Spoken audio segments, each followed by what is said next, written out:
Hey guys, kembali lagi bersama saya Jess Project Repair. So hari ini saya ingin berfungsi cara untuk inspek brake bagian belakang kendaraan. So bos, apa yang kurang kena lakukan? Kurang kena inspek dekat bagian handbrake dahulu. So orang boleh cek handbrake kurang nih. Kurang boleh cek ketinggian itu, tinggi rendah. So untuk kereta ini saya akan cek dahulu berapa ketinggian handbrake nih. So yang ini kita kira klik dia ada berapa semua. So dekat sini dekat lebih kurang 6 ataupun 7 klik begitulah handbrake nih. So basic step kurang kena cek handbrake dahulu, pastikan ketinggian dia itu sama ada tinggi atau rendah. So contohnya apabila kurang apply handbrake kurang ini terlalu tinggi, lebih kurang 5, 6, 7 klik begitu, dan kurang parking kendaraan kurang, kendaraan kurang tuh masih bergerak. Dan contoh kedua lagi, dimana apabila kurang bawa kendaraan kurang di kawasan bukit, ataupun korang jumpa jam di kawasan bukit, korang apply handbrake korang tuh sudah korang tarik tinggi pun kendaraan masih bergerak lagi. So berkemungkinan korang ada masalah dekat sistem brake belakang tuh lah, sama ada brake shoe, brake cylinder ataupun adjustment handbrake itu sendiri. Fungsi handbrake ini amatlah penting dalam sebuah kendaraan, dimana apabila kita sudah parking kendaraan kita apply handbrake. So handbrake itu akan memainkan peranan penting untuk bagi kendaraan kita ini tidak bergerak lah semasa kita parking. So handbrake yang tidak berfungsi dengan baik akan menyebabkan kendaraan kita masih bergerak lah sewaktu kita parking, terutamanya apabila kita parking dekat kawasan macam nih, kawasan berbukit dan kawasan yang tidak rata. Lebih-lebih lagi apabila kereta kita nih jenis yang gearbox otomatis, so fungsi handbrake ini amatlah penting, dimana apabila kita sudah siap parking, contohnya parking macam tadi, kita tidak mau ada pressure lah dekat bagian gearbox. Oke guys, lepas korang sudah pastikan ketinggian handbrake korang tuh sama ada tinggi atau rendah, so korang boleh beralih dekat brake bagian belakang. So pause, korang boleh blok dulu tayar depan nih, kedua-dua sebelah kanan dan kiri. Kemudian korang boleh jack dekat tayar belakang nih, pastikan tayar nih terangkat jam nih, dan korang boleh simpan jack stand dekat bawah sini dan korang slowly turunkan jack tuh lah. So dekat sebelah kiri pun sama juga, orang boleh jack kereta nih bagi tayar sebelah belakang tuh terangkat, dan orang boleh simpan jack stand dan slowly turunkan jack orang. Oke guys, alang-alang korang cek brake bagian belakang tuh, korang boleh cek sekali keadaan bearing dekat tayar belakang nih. So cara cek dia mudah saja, orang kena turunkan handbrake dahulu. So yang ini basic step lah untuk cek keadaan bearing.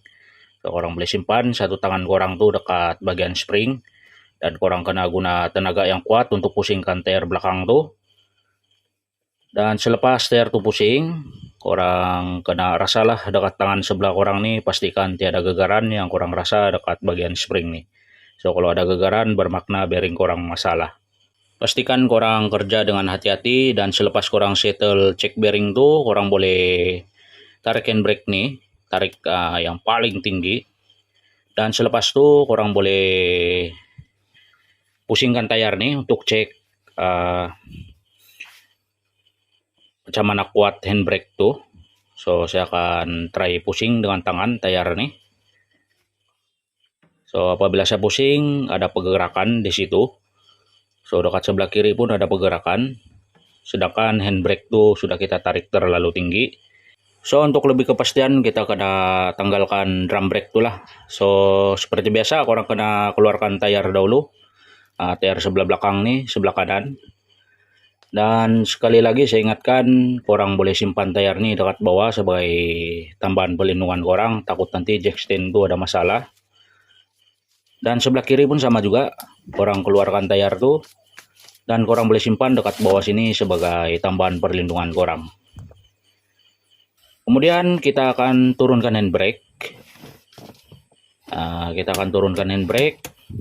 Dan selepas itu kita boleh pinjam bolt 10 mm dekat sini untuk brake loose drum brake tuh. Sebelum korang masukkan bolt tadi itu, korang boleh apply minyak dekat dua lubang thread nih. Dan korang boleh pusing bolt tuh ikut jam untuk bagi drum brake tuh brake loose. Dan korang keluarkan drum brake tuh. Korang boleh godek-godek dan keluarkan drum brake tuh. So Selepas itu korang boleh bersihkan dahulu. Dekat bagian brake nih korang boleh siram dengan air. Kalau korang ada water jet lagi bagus. Kalau korang boleh nampak kabuk dia itu agak kotor. Dekat drum brake nih pun korang bersihkan juga. Dan yang paling penting dekat sini korang kena pastikan dekat drum brake nih tiada kesan makan ataupun calar lah dekat bagian drum brake nih. So kalau ada calar itu yang menyebabkan apabila korang tekan brake dia ada gegaran lah. Dan langkah yang seterusnya korang boleh cek diameter drum brake nih. So pastikan diameter dekat drum brake nih, dekat ruang dalam nih lebih kurang dalam 18 cm ataupun 180 mm begitu. Kemudian langkah seterusnya korang boleh cek ketebalan brake shoe tuh. So korang boleh guna pembaris macam nih. So korang cek berapa ketebalan dia, dekat sini lebih kurang 3 mm. So pastikan ketebalan dia ini tidak kurang daripada 1 mm lah. Sebab limit yang diperbolehkan untuk brake shoe lebih kurang dalam 1 mm begitu. So korang kena cek semua sisi. Dekat bawah sini pun korang kena cek berapa ketebalan dia. Untuk tahu sama ada brake shoe ini makan sama rata ataupun tidak. So kalau semuanya sama, kira dia makan sama rata lah. So dekat brake shoe yang sebelah ini pun korang cek juga ketebalan dia itu. Pastikan tidak kurang daripada 1 mm lah. So kalau kurang kena ganti brake shoe yang baru. Kemudian langkah seterusnya korang boleh cek keadaan brake silinder nih, terutamanya dekat bagian getah nih. So korang pastikan tidak kesan minyak ataupun bocor. So apabila ada bocor itu yang menyebabkan minyak brake sentiasa kurang dekat tangki minyak brake korang tuh lah. Selain daripada itu juga orang pastikan brake silinder ini tidak jam. So pastikan brake shoe ini bermain kiri dan kanan apabila orang tolak. Dan langkah yang terakhir setelah orang pastikan semuanya dalam keadaan baik, so orang boleh buat adjustment dekat bagian brake belakang nih. So mudah saja orang simpan satu tangan tuh dekat adjuster sebelah bawah dan satu dekat sebelah brake shoe. Dan korang boleh tolak adjuster bagian bawah tuh macam ni dan korang boleh tarik untuk kembangkan brake shoe tuh. Oke guys, untuk pengetahuan korang, kebiasaannya brand Pro 2 nih, kereta-kereta Pro 2 nih seperti Mybi, Kancil, dan sewaktu dengannya, selalunya adjuster nih dia memang otomatis sebenarnya. Apabila kita sudah siap pasang brake shoe, kita pasang drum brake tuh, dan kita tekan brake ataupun buat brake bleeding, secara tidak langsung brake silinder ini akan menolak brake shoe tuh, dan secara tidak langsung adjuster ini akan mengembang, dan dia akan lock kedudukan brake shoe itu rapat dengan bagian drum brake. So bagi saya untuk adjust handbrake ini secara manual lebih baik, sebab kadang-kadang kita tidak boleh harap juga adjuster otomatis nih, dimana kadang-kadang dia mengalami kegagalan lah atas faktor-faktor tertentu. Kemudian seterusnya korang boleh pasang drum brake nih dekat bagian brake. So pastikan dia masuk dengan mudah. So kalau dia susah, korang boleh buat adjustment lagi balik dekat adjuster tadi itu. Kemudian selepas itu korang boleh pusing drum brake korang nih, pastikan dia berpusing dengan baik dan tidak jam, dan dia cepat berhentilah bila korang pusing. So jangan dia macam nih, apabila korang pusing dia lambat berhenti. Oke guys, untuk hasil yang terbaik korang kena inspect kedua-dua drum brake sebelah belakang tuh. So sama juga korang boleh bagi free ataupun brake loose dahulu drum brake nih, dan korang boleh tanggalkan drum brake nih. Kemudian korang boleh bersihkan bagian brake nih, bersihkan juga drum brake tuh dari kotoran. Dan selepas itu korang boleh pastikan dekat drum brake nih tiada kesan calar ataupun makan. So korang pastikan juga diameter ruang dalam drum brake tuh lebih kurang dalam 18 cm ataupun 180 mm. Selepas itu korang kena cek ketebalan brake shoe nih. So pastikan semua sisi korang cek, pastikan dia makan sama rata. So dekat sebelah ini pun korang cek, pastikan ketebalan dia ini tidak kurang dari 1 mm. So kalau kurang, korang kena gantilah brake shoe tuh.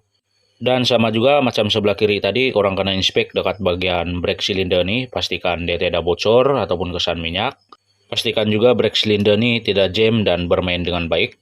So selepas korang pastikan semuanya dalam keadaan baik, korang boleh buat adjustment handbrake dekat sebelah kanan nih.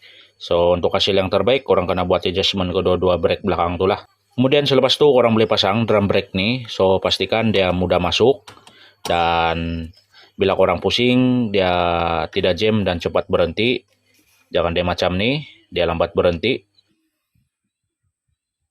Dan untuk langkah yang terakhir, korang boleh pergi dekat dalam kendaraan korang. So, korang tarik handbrake korang. So, korang boleh kira berapa klik dia tuh sebelum dan selepas korang buat adjustment tuh.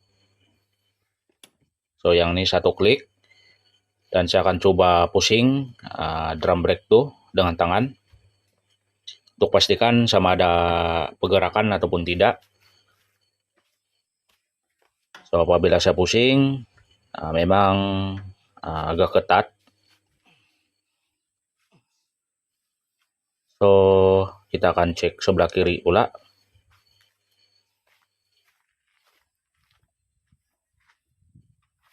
So, yang ini drum brake sebelah kiri selepas kita buat adjustment. So, apabila saya pusing dengan tangan, memang ketat juga. So, untuk lebih kepastian kita akan pasang tayar dahulu. Kemudian selepas pasang tayar sebelah menyebelah, kanan dan kiri, korang boleh cek kekuatan cengkaman handbrake tuh. So, dekat sini apabila saya try pusing tayar nih, tiada pergerakan. Dan handbrake tuh cengkam dengan baik, tidak macam mula-mula. Sudah tarik handbrake terlampau tinggi pun tayar tuh masih bergerak. So, yang ini tayar sebelah kiri. So, apabila saya try pusing dengan tangan, so memang cengkaman handbrake tuh agak kuat dan tidak pergerakan. So, kekuatan handbrake tuh tidak macam sebelum nih. Sebelum buat adjustment dekat tayar sebelah kiri ini, apabila saya pusing masih ada pergerakan. Oke guys, takat itu jauh video untuk kali ini. Sekiranya video ini banyak kekurangan ataupun ada perkara yang kurang-kurang jelas dalam video ini, saya mohon maaf. Sekiranya video ini bermanfaat dan berguna, korang jangan lupa support EJS Project Repair. Share kepada kawan-kawan yang ada di luar sana. Dan korang jangan lupa like, komen, dan subscribe channel ini supaya boleh berkembang lagi di masa akan datang.